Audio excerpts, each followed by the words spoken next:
Vous écoutez Pop In, le podcast qui vous donne la pêche et vous inspire. Je suis Cécile Tovel, cofondatrice de la conciergerie d'entreprise La Minuterie. Tous les 15 jours, j'invite des personnes passionnées et passionnantes et je décortique avec elles comment un métier, des missions et des passions illuminent et impactent une vie au quotidien. Aujourd'hui, je reçois Cyril Mauchamp qui vit en Seine-et-Marne. Passionné par son projet d'entreprise, Cyril met tout en œuvre pour offrir une solution d'emploi pérenne à de nombreux jeunes en difficulté à travers son école Alternéo. Depuis 10 ans, Cyril n'a pas quitté l'apprentissage. En effet, après avoir fait des études en apprentissage à la SNCF, il a dirigé l'Association nationale des apprentis de France, l'ANAF, puis il a créé Proactive Academy, un organisme de formation pour former les salariés des centres de formation d'apprentis, les CFA.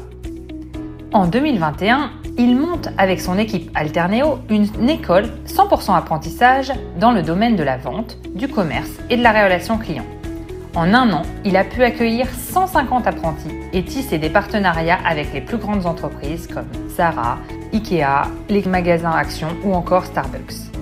Allez, c'est parti pour ce nouvel épisode. Bonjour Cyril. Bonjour Cécile. Bienvenue sur Pop In. Alors, j'ai une première question pour toi. Qu'est-ce qui te donne la pêche dès le matin ? Alors, on va pas se mentir, Cécile. Moi, je pourrais te dire que comme beaucoup d'entrepreneurs, comme je suis entrepreneur, je vais faire un footing à 5 heures du matin, je vais faire une dizaine de pompes pour me réveiller, mais pas du tout. Moi, généralement, je vais ouvrir un œil quand je vais être dans la douche et puis le deuxième quand je vais boire mon café. Mais malgré tout, j'ai quand même quelques petits tips que j'essaye de m'appliquer par rapport justement à avoir on va dire une pêche progressive le matin. C'est essayer de visualiser les bons moments de la journée, d'avoir une projection mentale qui soit quand même positive par rapport à ce qui va m'arriver, peut-être même parfois dans les 2 jours, 3 jours, ce que je vais faire le week-end. Puis j'ai des sources de motivation qui me donnent la pêche, que ce soit dans le pro ou dans le perso, que ce soit avec par rapport à mes amis, ma famille, mais aussi le boulot, parce que en tant qu'entrepreneur, on fait plein de choses diverses et variées, et ça reste quand même un métier passion que je fais depuis 2014. Et donc, du coup, c'est quand même, moi, une chance que je trouve aujourd'hui de faire ce métier-là. Donc, c'est tout ça qui va me donner la pêche, mais voilà, progressivement le matin. Doucement, doucement. Mais en effet, je vois, tu es passionné. Est-ce qu'il y a des choses qui te plaisent particulièrement dans tes missions au quotidien ?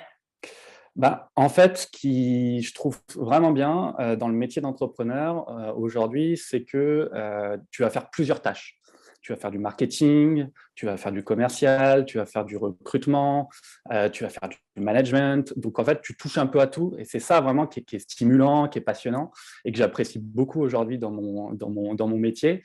Et puis, en fait, j'aime à dire qu'en fonction du développement de ta boîte, même si tu restes chef d'entreprise, tu changes plusieurs fois de métier. Parce qu'au démarrage, quand tu débutes, tu fais que de l'opérationnel. Oui. Moi, j'ai une boîte de formation, donc j'ai fait au démarrage beaucoup de formations. Puis après, je vais piloter, manager des gens qui vont faire de l'opérationnel. Et aujourd'hui, je vais piloter des gens qui pilotent, des gens qui font de l'opérationnel. Donc, c'est vraiment des métiers qui sont complètement différents. Il faut se réinventer. Et c'est ça que je trouve génial, en fait, et super stimulant au quotidien. Super. Est-ce que justement, tu as réussi à trouver un équilibre entre ta vie perso et ta vie pro ? Alors, je sais qu'il y a quelque temps, dans un de tes podcasts, je crois que c'est Sandra Philodo qui disait qu'il n'y avait pas forcément de frontières entre le perso et le pro. Et moi, je suis assez d'accord avec ça. Après, néanmoins, je sais que l'expérience m'a appris qu'il fallait quand même se dire qu'il faut accorder du temps à tout le monde parce que c'est super important. Il y a des moments où il faut se recharger un peu ses batteries. Et des fois, tu vas recharger tes batteries avec le pro, mais des fois, il faut recharger ses batteries avec le perso. Et c'est en ça où je trouve qu'il faut avoir quand même un certain équilibre. Et moi, souvent, ce que je fais, c'est que je planifie beaucoup, en fait. Et il y a même des choses toutes bêtes. Moi, j'ai une passion pour l'histoire depuis des années. Et je me suis dit, voilà, quand j'habite en Seine-et-Marne, je travaille sur Paris, et quand je prends le train, le soir, j'ai dit, j'arrête le téléphone, j'arrête les mails, et je vais lire des bouquins sur l'histoire, des magazines, et je me force en fait à ça. Parce qu'avant, je disais, bah, non, j'ai pas la motivation. Mais en fait, il faut trouver le temps entre profiter de ses amis, profiter vraiment quand on est avec ses salariés, ben, de se donner le maximum. Et je pense qu'il faut quand même trouver cet équilibre entre les deux. Et moi, ça passe beaucoup par dédier des temps à l'avance et s'y tenir. Et à la fin, en fait, on se rend compte qu'on a besoin de l'un comme de l'autre. Super, je partage complètement. Et bravo d'avoir réussi à te bloquer ce temps sans téléphone. On sait que c'est très difficile. Ouais, de plus en plus. Quelles sont tes méthodes et tes astuces justement pour gagner du temps, outre celles que tu viens de nous partager? Ben, il y a la planification et puis aussi se dire que on va se donner un timing. Parce que souvent, que ça soit dans le pro comme dans le perso d'ailleurs, ben on va dire voilà, je commence ça et on déborde en fait, on ne sait pas s'arrêter. Et le fait de se dire ben, à un moment donné, voilà, faut que ça s'arrête. Là, par exemple, si on prend sur le pro, ben, les réunions interminables, ça c'est pas possible et c'est ce qui fait perdre du temps. Se dire, faut qu'on arrive à prendre une décision en 1 heure. Voilà, il y a un temps où on fait l'ouverture de la réunion, il y a un temps où on peut débattre, on peut échanger, mais à la fin, il faut prendre des décisions et il faut s'y tenir par rapport à ces décisions, puis il faut passer à autre chose. Et puis après, c'est peut-être quelque chose de perso, où par exemple, là, il y a quelques heures, j'étais à la salle de sport, et donc du coup, je suis parti courir un petit peu, et je m'y tiens, et voilà, l'idée, c'est vraiment de se tenir dans le timing, et par rapport à ce qu'on a prévu de faire, ça, c'est le plus important, je trouve. Et à la fin, on y trouve son compte, et non, c'est vraiment, puis même gratifiant de se dire, waouh, j'ai réussi, ça paraît anodin, mais de se dire, voilà, j'ai réussi à respecter le timing, j'ai fait 1 heure de lecture aujourd'hui, chose qu'avant, je ne faisais plus, quoi. C'est vraiment ça, quoi. Super. Est-ce que tu as une cause ou une association pour laquelle tu es engagé?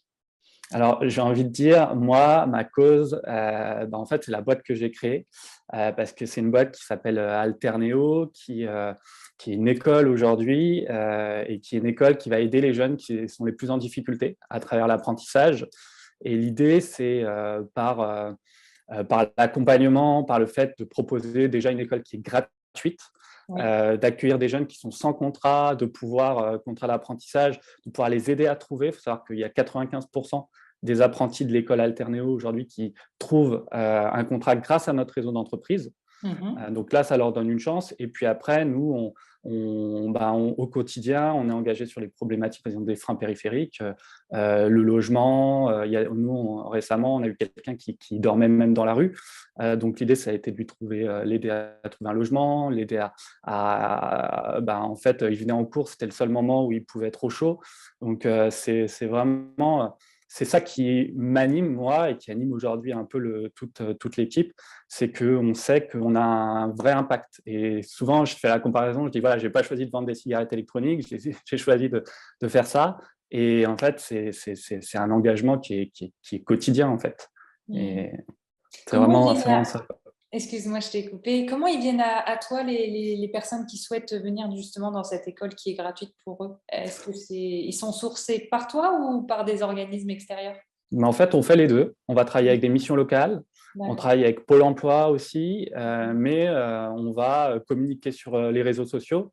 Au début, on se disait on va communiquer sur Facebook seulement, puis on s'est rendu compte qu'en fait, Facebook, c'était plutôt pour les gens qui ont 30 et 40 ans. Donc, on est passé du coup à Instagram, et puis après, on s'est dit non, il faut passer aussi à TikTok et puis à Snapchat. Donc, on communique sur tous ces réseaux-là qu'on apprend à découvrir, et c'est bien, ça nous rajeunit en permanence.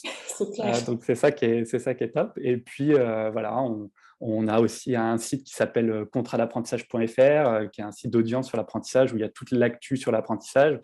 Et il y a aussi des gens qui s'inscrivent par rapport à nos newsletters et ce qu'on propose sur ce site-là. Super, très bien. Alors, tu m'as parlé d'histoire. Est-ce qu'il y a une personne, un livre ou une œuvre d'art qui t'inspire particulièrement? Alors moi, j'essaye de trouver de l'inspiration un petit peu partout. Mais après, s'il y a des personnes que je devais citer, c'est plutôt, j'ai un sportif qui s'appelle Pierre Gasly, qui est un pilote de Formule 1, qui est un jeune Français qui a remporté il y a quelques temps un premier Grand Prix, on a entendu parler à Monza en Italie. Et en fait, je trouve que des sportifs de haut niveau comme ça, ils sont super inspirants parce que déjà, c'est quelqu'un qui a 26 ans, qui est super calé en tant qu'ingénieur parce qu'il faut qu'il soit capable de bien comprendre sa voiture, comment ça fonctionne et tout, de parler avec ses ingénieurs. Il y a une préparation mentale qui est vraiment énorme parce que quand on roule, c'est pas simplement conduire une voiture, mais on roule à plus de 300 km/h. Il faut une super préparation mentale, une super préparation physique. Donc, c'est vraiment l'exigence que je trouve super inspirant. Aussi, tout ce qui est les chefs cuisiniers, moi, j'ai une grande admiration pour eux. Là, moi, dernièrement, j'ai suivi Maurice Sacco qui avait fait l'émission sur M6 Top Chef. Et ça a été le premier chef africain à avoir une étoile au Michelin. Et je me dis que ça allie la précision, la rapidité, la qualité. Tu es en cuisine au milieu de tes équipes. Donc, en fait, tu n'es pas là à dire fais ci, fais ça. Et tu peux aussi donner de ta personne, entre guillemets. Et donc, je trouve que même tout ce qu'on pourrait dire sur la cuisine, je pense qu'il y a des belles leçons de management qui sont super inspirantes. Et je suis admiratif de se dire, en plus, les deux personnes que j'ai citées sont beaucoup plus jeunes que moi et ils sont à un niveau tellement impressionnant. Donc, c'est tout ça qui m'inspire. Et après, j'ai quelques lectures.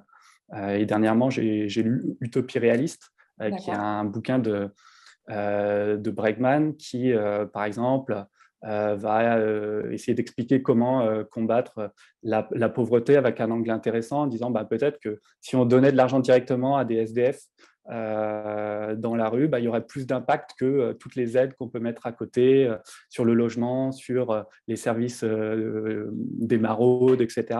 Donc, il y a aussi, j'essaie de trouver dans la lecture des choses qui sont super inspirantes pour moi dans ma vie perso, mais comme dans ma vie pro, quoi.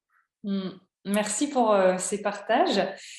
Pour finir cet épisode, est-ce que tu aurais une anecdote rigolote ou une expression qui te fait rire que tu souhaiterais nous partager ? Alors, j'ai pas mal d'anecdotes, mais j'en ai une qui illustre bien, en fait,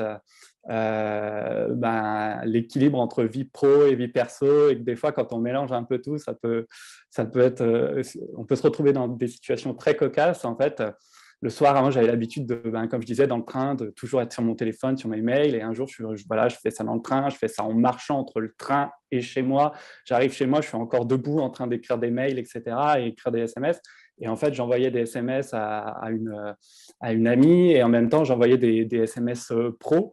Et du coup, je me disais, tiens, je parlais avec une amie, je dis, je lui dis comme ça, prends ton sac demain, on va aller courir, ça va te faire du bien, tu en as bien besoin. En rigolant, parce qu'on se taquine beaucoup. Et en fait, je reçois plein de points d'interrogation. Et en fait, je me rends compte que j'ai envoyé ce SMS à la responsable recrutement de France de chez Cultura. Et du coup, là, je me suis dit, là, il faut déconnecter le pro et le perso. Il faut arriver à se calmer. Et voilà, on va essayer de compartimenter parce que, voilà. Mais je trouve que c'est une situation qui est... ça m'a... Sur le coup, j'ai, comme on dit, eu un petit coup de stress. Mais au final, elle l'a super bien pris. Et aujourd'hui, on bosse avec Cultura. Donc voilà, c'est une belle anecdote. C'est clair. Merci beaucoup pour ce partage. C'était chouette. Et merci pour tout ce que tu nous as raconté. Et je te dis à bientôt, Cyril. À bientôt, Cécile. Merci. Salut. Ça y est, c'est déjà fini pour aujourd'hui. Merci d'avoir écouté cet épisode jusqu'à la fin. Je vous retrouve dans 2 semaines pour une prochaine interview. Si ce podcast vous a plu, abonnez-vous sur la plateforme de votre choix et partagez-le autour de vous. Cela m'aide énormément à le faire connaître. À bientôt sur Pop In!